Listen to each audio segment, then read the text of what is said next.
ನೋಡಿ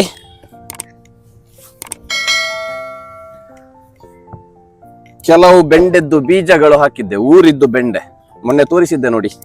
ಸೊ ಇವತ್ತು ಜೋಶ್ವಾ ಗಿಡ ಬಂದಿದೆ ನೋಡಿ, ಇಷ್ಟು ದೊಡ್ಡ ದೊಡ್ಡ ಗಿಡ ಬಂದಿದೆ. ಇನ್ನು ಈಗ ಬಿಟ್ರೆ ನೋಡಿದ್ದೆ ಅಲ್ಲ, ಇದಕ್ಕೆ ಬಿಟ್ರೆ ತುಂಡಾಗ್ತದೆ. ಅದಕ್ಕೋಸ್ಕರ ಇನ್ನು ಈಗ ಗ್ರೋ ಬ್ಯಾಗ್ ಅಲ್ಲಿ ಹಾಕುವಂತ. ಸೊ ಗ್ರೋ ಬ್ಯಾಗ್ ಅಲ್ಲಿ ಹಾಕ್ಲಿಕ್ಕೆ ಬರೀ ನಾನು ಖಾಲಿ ಒಂದು ಮಣ್ಣು, ಆರ್ಡಿನರಿ ಮಣ್ಣು, ಯಾವುದೇ ಗೊಬ್ಬರ ಈಗ ಹಾಕ್ಲಿಲ್ಲ. ಈಗ ಜಸ್ಟ್ ನಡ್ತಾ ಇದ್ದೇನೆ ಅಷ್ಟೇ. ನೆಟ್ಟಾದ ಮೇಲೆ ನಾನು ಯಾವ್ದು ಗೊಬ್ಬರ ಹಾಕ್ತಾ ಇದ್ದೇನೆ ಅದು ನಿಮ್ಗೆ ತೋರಿಸ್ತೇನೆ. ನಾನು ಸಾವಯವ 100% ಸಾವಯವ, ಬೇರೆ ಯಾವುದೇ ಗೊಬ್ಬರ ಹಾಕುದಿಲ್ಲ. ಹಾಕುವಂತದ್ದು ಯಾವ್ದಂತ ಹೇಳಿದ್ರೆ, ಈಗ ಫಸ್ಟಿಗೆ ನಾನು ಮಣ್ಣು, ಈ ಮಣ್ಣು ಯಾವ್ದಂತ ಹೇಳಿದ್ರೆ ನಮ್ಮ ಮನೆಯಲ್ಲಿ ಒಂದು 9-10 ವರ್ಷ ಆಯ್ತು ಈ ಸುಡು ಮಣ್ಣು. ಇದರಲ್ಲಿ ಪವರ್ ಎಲ್ಲ ಹೋಗಿದೆ, ಅಂದ್ರೆ ತುಂಬಾ ಹಳೇ ಮಣ್ಣು ಇದು. ಸೊ ನೋಡುವಾಗ್ಲೇ ಗೊತ್ತಾಗ್ಬೋದು. ಸೊ ಈ ಮಣ್ಣಿಗೆನೆ ನಾನು ಇವಾಗ ನಮ್ಮ ಗಿಡವನ್ನು, ಬೆಂಡೆ ಗಿಡವನ್ನು ನೆಡುವುದು. ಇವಾಗ ನೆಡುವಲ್ಲ ಜೋಶ್ವಾ? ಈಗ ಬರ್ತದ ಇಲ್ವ ಅಂತ ಗೊತ್ತಿಲ್ಲ. ಕೋಕೋ ಪೀಟಲ್ಲಿ ಹಾಕ್ಬೇಕಿತ್ತು, ಅದು ಹಾಕ್ಲಿಲ್ಲ, ತಪ್ಪಾಗಿದೆ. ಆದ್ರೂ ಬರ್ತದೆ. ಕೈ ತೆಗಿ.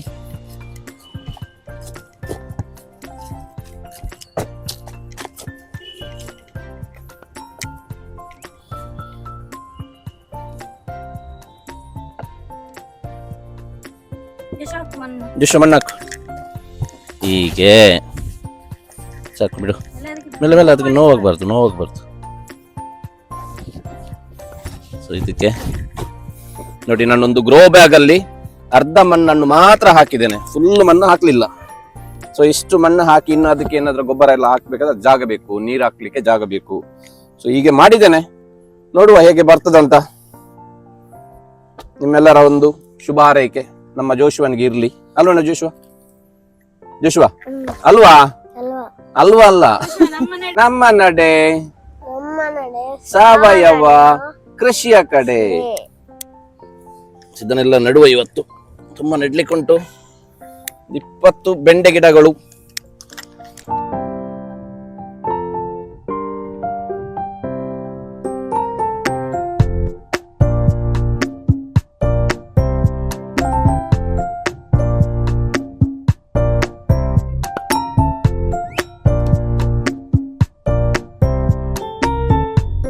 ಬಳಸಿನ ಒಂದು ಪ್ರಯೋಗ, ರಾಸಾಯನಿಕ ಆಗದೆ ಏನಾದ್ರೂ ಮಾಡ್ಲಿಕ್ಕೆ ಆಗ್ತದ ಇಲ್ವ ಅಂತ ಒಂದು ಪ್ರಯೋಗ.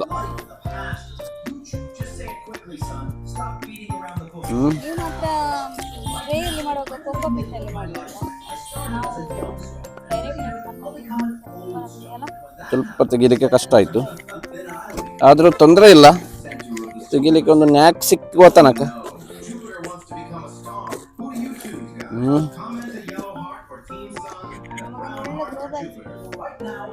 ಒಳ್ಳೆ ಗ್ರೋ ಬ್ಯಾಗ್ ಇದು. ನಿಮ್ಗೆ ಬೇಕಾದ್ರೆ ಕಮೆಂಟ್ ಅಲ್ಲಿ ತಿಳಿಸಿ, ನಾವು ಹೇಳ್ತೇವೆ ಎಲ್ಲಿ ಸಿಗ್ತದಂತ.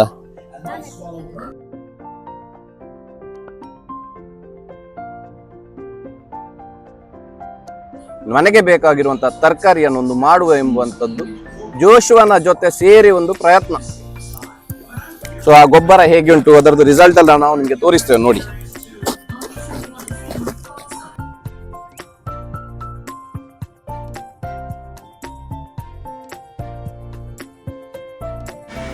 ಬಾರೆ ಇರದ ರೊಟ್ಟಿ ಅವರಿಗೆ ಮಾಡಲಿಕ್ಕೆ ಸ್ವಲ್ಪ ಇಂಟ್ರೆಸ್ಟ್.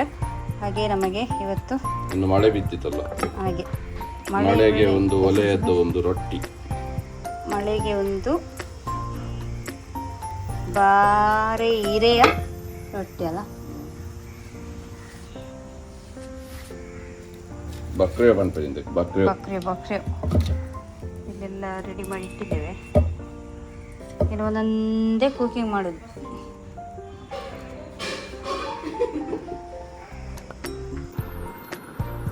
ಹೀಗೆ ಮಾಡಿ ಹೀಗೆ ತಿಂದು. ಮೀನಿನ ಗಸಿ ಇದು ಕೂಡ ನಿನ್ನೆ ಸಂಜೆ ಮಾಡಿದ ಮೀನಿದೊಂದು ಗಸಿ. ಆ ಗಸಿಯೊಟ್ಟಿಗೆ ಈ ರೊಟ್ಟಿ ಹೀಗೆ ಮುಳುಗಿಸಿ ಹೀಗೆ ತಿನ್ನುವಾಗ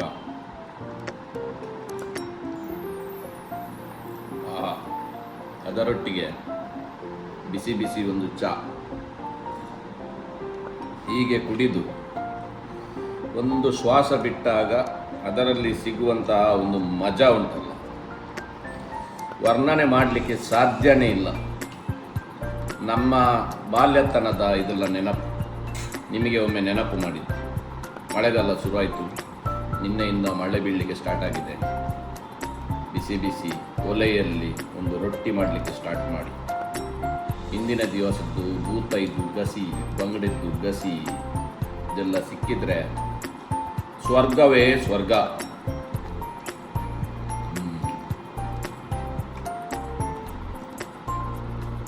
ಅದ್ಭುತ.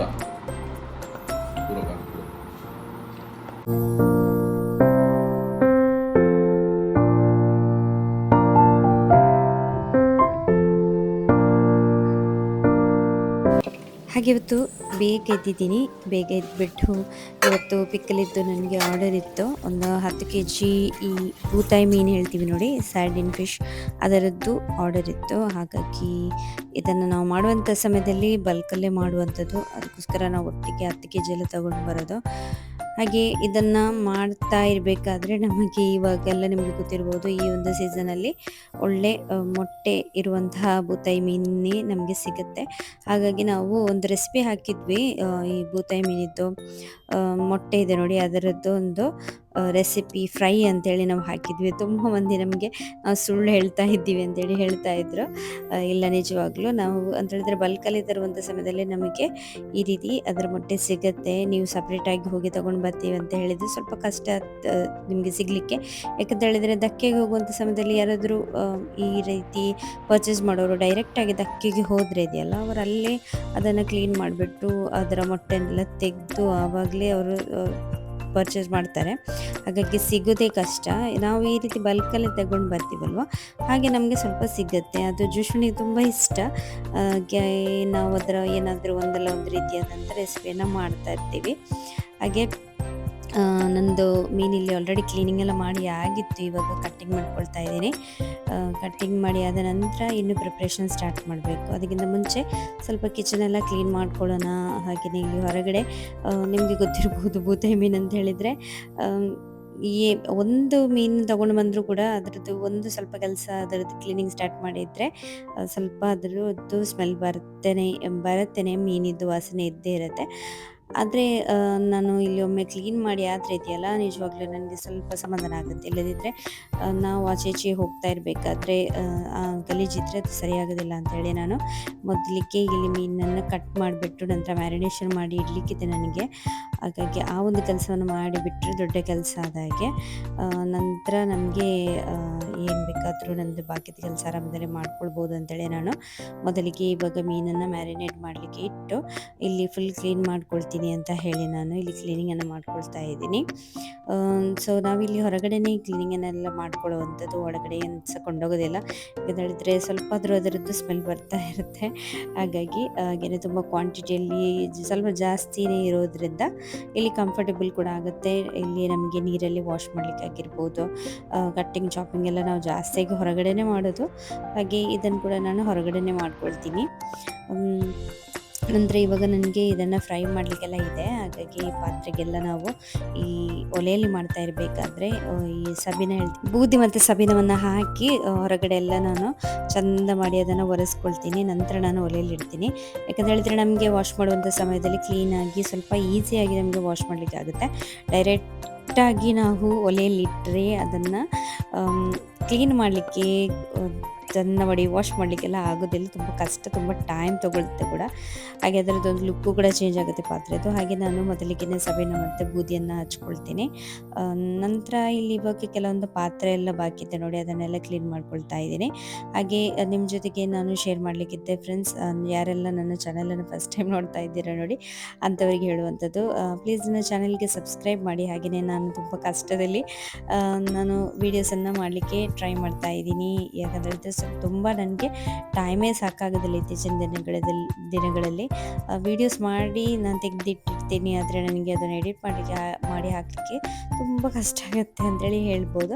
ಹಾಗೆ ವಿಡಿಯೋಗೆ ಖಂಡಿತವಾಗ್ಲೂ ಲೈಕ್ ಕೊಡಲಿಕ್ಕೆ ಮರಿಬೇಡಿ. ಹಾಗೆಯೇ ನೀವು ಹೊಸಬರಾದರೆ ಸಬ್ಸ್ಕ್ರೈಬ್ ಆಗಿ. ಒಳ್ಳೊಳ್ಳೆ ರೆಸಿಪೀಸ್ಗಳನ್ನು ಕೂಡ ನಾವು ಶೇರ್ ಮಾಡ್ತಾ ಇರ್ತೀವಿ. ಹಾಗೆ ನಮ್ಮ ಇನ್ಸ್ಟಾ ಐ ಡಿ ಆಗಿರ್ಬೋದು, ಫೇಸ್ಬುಕ್ ಐ ಡಿಯಲ್ಲೇ ನಮಗೆ ಫಾಲೋ ಮಾಡಿ. ಅದರಲ್ಲಿ ನಾವು ರೆಗ್ಯುಲರ್ ಆಗಿ ವೀಡಿಯೋಸನ್ನು ಹಾಕ್ತಾ ಇರ್ತೀವಿ.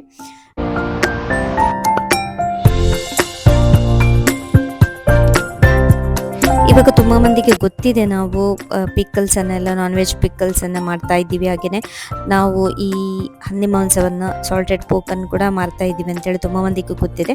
ಯಾರಿಗೆಲ್ಲ ಗೊತ್ತಿಲ್ಲ ಅಂದರೆ ನೀವು ನಮ್ಮ ಸಬ್ಸ್ಕ್ರೈಬರ್ ಆಗಿ. ಯಾರಿಗೆಲ್ಲ ಗೊತ್ತಿಲ್ಲ ನೋಡಿ ಅಂಥವರಿಗೆ ನಿಮ್ಮ ಫ್ಯಾಮಿಲಿ ಮೆಂಬರ್ಸ್ ಆಗಿರ್ಬೋದು, ನಿಮ್ಮ ಫ್ಯಾಮಿಲಿ ಒಳಗಡೆ ಎಲ್ಲ ಹೇಳಿಬಿಡಿ ನಾವು ಈ ರೀತಿ ಎಲ್ಲ ಸೇಲ್ ಮಾಡ್ತೀವಿ ಅಂತೇಳಿ.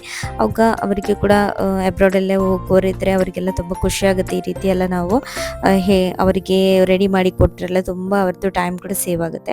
ಹಾಗಾಗಿ ಒಂದು ವೇಳೆ ನಿಮಗೆ ಫ್ರೆಶ್ ಮೀಟ್ ಎಲ್ಲ ಸಿಗ್ತಾ ಇಲ್ಲ, ಈ ರೀತಿ ಮಾಡಲಿಕ್ಕೆ ಗೊತ್ತಿಲ್ಲ ಅಂತ ಹೇಳಿದರೆ ನೀವು ಖಂಡಿತವಾಗ್ಲೂ ನನಗೆ ವಾಟ್ಸಪ್ ಮೂಲಕ ನೀವು ಆರ್ಡರ್ನ ಮಾಡ್ಕೊಳ್ಬೋದು.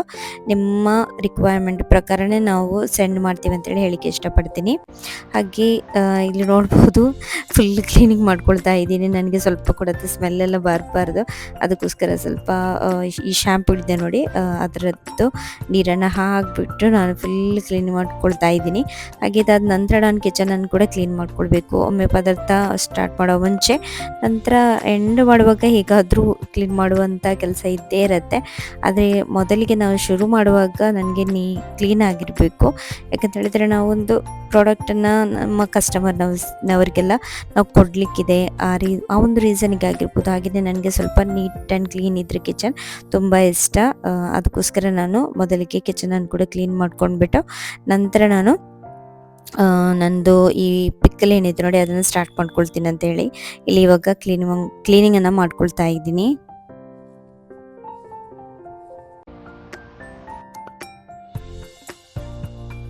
ಇವಾಗ ದಿನ ಯಾವ ರೀತಿ ಓಡುತ್ತೆ ಅಂತೇಳಿ ಹೇಳಲಿಕ್ಕೆ ಆಗೋದಿಲ್ಲ, ಅಷ್ಟೊಂದು ಸ್ಪೀಡಾಗಿ ಹೋಗ್ತಾ ಇದೆ.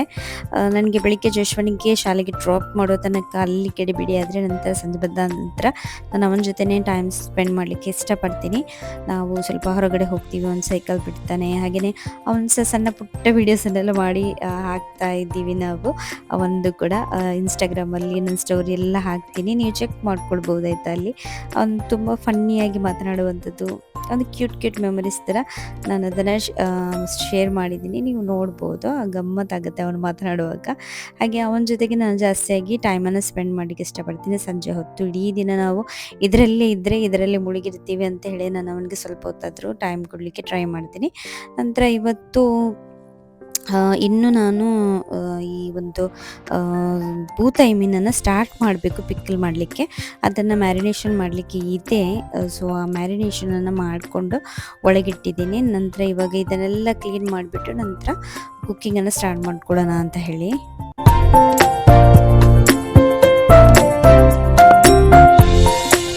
ತುಂಬ ಮಂದಿ ನಾನು ಈ ಸ್ಕ್ರೀನಲ್ಲಿ ನಂಬರ್ ಹಾಕಿದ್ರು ಕೂಡ ನನಗೆ ಕಮೆಂಟ್ ಮಾಡಿ ಕೇಳ್ತೀರಾ ಎಲ್ಲಿ ಆರ್ಡರ್ ಮಾಡಬೇಕು ಅಂತೇಳಿ. ನಾನಿಲ್ಲಿ ನನ್ನ ಒಂದು ವಿಡಿಯೋದ ಸ್ಕ್ರೀನಲ್ಲಿ ನಾನು ಮೊಬೈಲ್ ನಂಬರನ್ನು ಹಾಕಿಟ್ಟಿರ್ತೇನೆ, ವಾಟ್ಸಪ್ ನಂಬರನ್ನು. ನೀವು ನನಗೆ ವಾಟ್ಸಪ್ ಮಾಡ್ಕೊಳ್ಬೋದು, ಅದರಲ್ಲಿ ನಿಮ್ಮ ಡೌಟ್ಸನ್ನು ಕೇಳ್ಬೋದು. ಖಂಡಿತವಾಗ್ಲೂ ನಾನು ನಿಮಗೆ ರೆಸ್ಪಾಂಡ್ ಮಾಡ್ತೀನಿ ಅದರಲ್ಲಿ. ಹಾಗೆ ಡೈಲಿ ವ್ಲಾಗ್ಸನ್ನು ಮಾಡಿ ಹಾಕಬೇಕಂತೇಳಿ ತುಂಬ ಆಸೆ ಇದೆ, ಆದರೆ ಎಡಿಟ್ ಮಾಡಲಿಕ್ಕೆ ಸ್ವಲ್ಪ ಕಷ್ಟ ಆಗ್ತಾ ಇದೆ. ನಿಮಗೆ ಅರ್ಥ ಆಗುತ್ತೆ ಅಂತೇಳಿ ಅಂದ್ಕೊಳ್ತೀನಿ ನಾನು.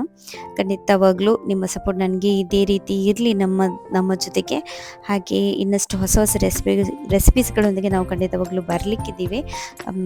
ಸೊ ಇವತ್ತಿನ ಈ ವ್ಲಾಗಲ್ಲಿ ಇಷ್ಟೇ ಫ್ರೆಂಡ್ಸ್, ಜಾಸ್ತಿ ನನಗೆ ತೋರಿಸಲಿಕ್ಕೆ ಆಗಲಿಲ್ಲ.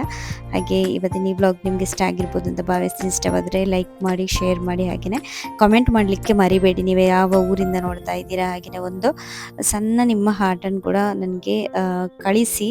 ನನಗೆ ನಿಜವಾಗ್ಲೂ ಖುಷಿ ಆಗುತ್ತೆ. ನೀವು ಯಾವ ಊರಿಂದ ನೋಡ್ತಾ ಇದ್ದೀರಾ, ನಮ್ಮನ್ನು ತುಂಬ ಮಂದಿ ಇವಾಗ ಗುರುತಿಸ್ತಾ ಇದ್ದೀರಾ. ತುಂಬ ಅಂದರೆ ತುಂಬ ಖುಷಿ ಆಗುತ್ತೆ.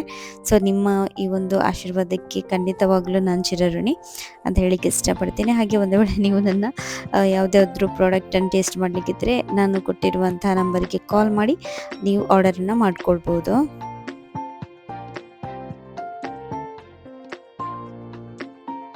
ಇವಾಗ ಬೂತಾಯಿ ಪಿಕ್ಕಲ್ ಏನಿದೆ ನೋಡಿ ಅದನ್ನು ಫ್ರೈ ಮಾಡಿಬಿಟ್ಟು ಬೂತಾಯಿಯನ್ನು ನಂತರ ಇದರ ಒಂದು ರೆಸಿಪಿಯನ್ನು ನಾನು ಸ್ಟಾರ್ಟ್ ಮಾಡ್ಕೊಳ್ತಾ ಇದ್ದೀನಿ. ಸೊ ನಿಮಗೆ ಇವತ್ತಿನ ಈ ವಿಡಿಯೋ ಇಷ್ಟ ಆಯಿತು ಅಂತೇಳಿ ನಾನು ಭಾವಿಸ್ತೀನಿ. ಒಂದು ವೇಳೆ ಇಷ್ಟವಾದರೆ ಲೈಕ್ ಕೊಡಲಿಕ್ಕೆ ಮರಿಬೇಡಿ. ಸಬ್ಸ್ಕ್ರೈಬ್ ಆಗಿ ಒಂದು ವೇಳೆ ಆಗದಿದ್ದರೆ ಹಾಗೆಯೇ ನಿಮ್ಮ ಫ್ರೆಂಡ್ಸ್ ಜೊತೆ ಫ್ಯಾಮಿಲಿ ಜೊತೆ ಶೇರ್ ಮಾಡಿ ಅಂತ ಹೇಳ್ತಾ ನನಗೆ ಸಪೋರ್ಟ್ ಮಾಡಿ. ನಾನೊಂದು ಹೌಸ್ ವೈಫ್ ಆಗಿ ನನ್ನ ಹಸ್ಬೆಂಡ್ನ ಸಪೋರ್ಟಲ್ಲಿ ನನ್ನ ಒಂದು ಡ್ರೀಮನ್ನು ಇಬ್ಬರು ಸೇರಿ ಅಚೀವ್ ಮಾಡುವಂಥ ಪ್ರಯತ್ನವನ್ನು ಮಾಡ್ತಾಯಿದ್ದೀವಿ. ಅದರಲ್ಲಿ ನಿಮ್ಮ ಒಂದು ಪಾರ್ಟ್ ಏನಿದೆ ಅದು ತುಂಬ ಇಂಪಾರ್ಟೆಂಟ್ ಆಗಿರುತ್ತೆ. ಹಾಗಾಗಿ ನಿಮಗೆ ಇಷ್ಟರ ತನಕ ನನ್ನ ಜರ್ನಿಯಲ್ಲಿ ತುಂಬ ಸಪೋರ್ಟ್ ಮಾಡಿದ್ದೀರಾ, ಅದಕ್ಕೆ ನಾನು ಧನ್ಯವಾದ ತಿಳಿಸ್ತೀನಿ. ಹಾಗೆ ಇನ್ನು ಮುಂದಕ್ಕೂ ನಿಮ್ಮ ಸಪೋರ್ಟನ್ನು ಇದೇ ರೀತಿ ನಮಗೆ ಕೊಡಿ ಅಂತೇಳಿ ಹೇಳ್ತಾ ಈ ವ್ಲಾಗನ್ನು ಇಲ್ಲೇ ಎಂಡ್ ಮಾಡ್ತಾ ಇದ್ದೀನಿ. ಇನ್ನು ಸಿಗ್ತೀನಿ ನಿಮಗೆ ಬರುವಂಥ ನೆಕ್ಸ್ಟ್ ವ್ಲಾಗಲ್ಲಿ. ಅಲ್ಲಿ ತನಕ take care, bye bye and thank you so much for watching.